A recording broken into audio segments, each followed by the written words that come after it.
अक्सर आप जैसा सोचो वैसा ही आपके साथ हो ज़रूरी तो नहीं, क्योंकि वही होता है जो ऊपर वाला चाहता है।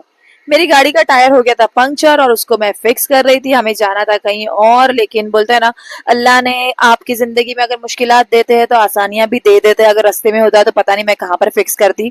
धूप तो बहुत थी लेकिन फिर भी मेरा फटाफट से हो गया था टायर फिक्स और उसके बाद में हम आ गए थे आरे खाने के लिए मच्छी, लेकिन मच्छी हमें मिली नहीं तो हम खाए मसाला डोसा एंड उत्तपम। उसके बाद में हम चले गए थे बासुंदी पीने पर वो भी हमें मिला नहीं।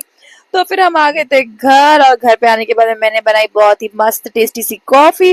उसको एंजॉय करने के बाद में रात में डिनर एंड ऑल करने के बाद में मैं चली गई थी छोटी मोटी सी वॉक पर। और जहाँ पे मैं जाती हूँ हमेशा वॉक के लिए वहां नहीं गई थी, बस यूं ही टहल रही थी।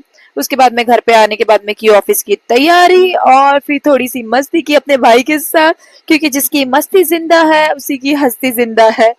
और फिर गाइस उसी के बाद में अपना नाइट रूटीन फॉलो करते हुए की ब्लॉग की एंडिंग। अल्लाह हाफिज।